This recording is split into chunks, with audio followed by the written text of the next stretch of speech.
అందరికీ praise lord. నా పేరు నందిని. నేను హిందూ కుటుంబం నుండి వచ్చాను. అంటే నాకు అసలు ఏసై అంటే ఎవరో తెలియదు ఫస్ట్ అసలు. కానీ అంటే క్రిస్టియన్స్ అంటే విన్నాను, కానీ ఇప్పుడు ఏసై అంటే తెలియదు. కానీ నాకు అంటే ఎంటర్ అయిపోయిన వెంటనే పెళ్లి అయిపోయింది. అంటే నా భర్త కుటుంబం కూడా క్రిస్టియన్స్ అవ్వడం వల్ల నేను వాళ్ళతో పాటుగా ప్రతి వారము చర్చికి వచ్చేదాన్ని. అలాగే ఏసై అంటే ఎవరో తెలుసుకున్నాను. అలాగే ఆయన ద్వారా నాకు దేవుడు ఎన్నో ఇచ్చాడు. అలాగే దేవుడు కూడా నమ్ముకోవడానికి కూడా ఎంతగానో నడిపించాడు నన్ను కూడా. అలాగే నాకు కూడా పెళ్ళైన తర్వాత ఒక పాప పుట్టింది. తను చిన్న 1 year కి నా భర్తకి కిడ్నీ ప్రాబ్లం రావడం జరిగింది. ఆయన కిడ్నీ ప్రాబ్లం వచ్చేసరికి ఒక 2-3 years వరకు చాలా హాస్పిటల్స్ తో తిరిగాము. అయితే చాలా ఎక్కువగా ప్రాబ్లం అవడం వల్ల కిడ్నీ ట్రాన్స్ప్లాంటేషన్ చేయాలి అని అన్నారు. అయితే చేయించేసరికి ఒక 3 years వరకు మెడిసిన్ ద్వారా ట్రాన్స్ప్లాంటేషన్ అయినా సరే మెడిసిన్ కూడా వాడాలన్నారు. అయితే మెడిసిన్ వాడేసరికి ఆ మెడిసిన్ వాడితే షుగర్ కూడా వస్తుందని అన్నారు అన్నమాట. అయితే షుగర్ వస్తుంది అనేసరికి ఇంకా కూడా డైట్ లో బాగా ఎక్కువగా ఉండాలి అని అన్నారు. అయితే డైట్ లో ఉండేసరికి కొంచెం బాగా ఎక్కువగా ఇన్ఫెక్షన్ లా అయిపోయింది బాడీ మొత్తం. ఇంకా ఆయన చెప్పలేమో అని అన్నారు. అంటే ఇన్ఫెక్షన్ చిన్న ప్లేస్ లో అయిపోయింది అనమాట. అది ఆపరేషన్ సర్జరీ ఖచ్చితంగా చేయాలని అంటే అది చేయించేసరికి అది చేసిన రోజే రాత్రికి ఆయన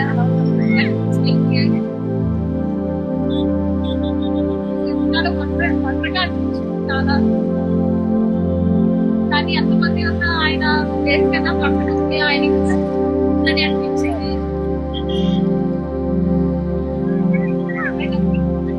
కూడా ఏం చేయలేదు.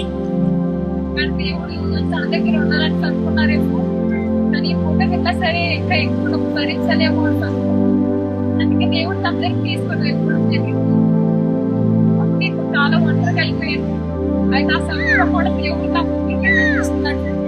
నా ప్రతి అవసరంలో కూడా ఆయనే నాకు ప్రకటిస్తున్నాడు. నా కుటుంబాన్ని చూసుకోవడానికి కూడా బాబు చూసుకోవడానికి ఎంతగానో దేవుడు సహాయం చేశాడు. అలాగే నేను కూడా ఏదైనా జాబ్ చేసుకుంటే నాకు ఇంగ్లీష్ రాదని చాలా భయం అయ్యేసరికి కూడా దేవుడు అయ్యగారి ద్వారా అమ్మగారి ద్వారా నాకు ఎయిటింగ్ వచ్చి అడిగారు. కానీ నాకు ఎయిటింగ్ రాదు, ఇక్కడ నేర్చుకుంటానని చెప్పాను. అయితే వెంటనే ఇంకా ఆయన డేటాలో పునః నేర్పించి ఆయన దగ్గరే జాబ్ చేసేలాగా నాకు సహాయం ఎంతగానో చేశారు. ఆయనకి ఎప్పుడు రుణపడి ఉంటాను, ఎప్పుడు వాళ్ళ కోసమే పనిపిస్తారులాగే ఉంటాను.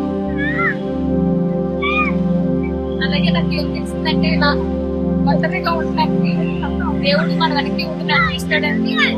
మనకి ఎలాంటి సమయంలో కూడా మనం చదువుకునే సమయంలో కూడా మన ఫ్యామిలీ విషయంలో కూడా మన వాళ్ళు ఒకసారి ఉండొచ్చు, ఒకసారి లేకపోవచ్చు.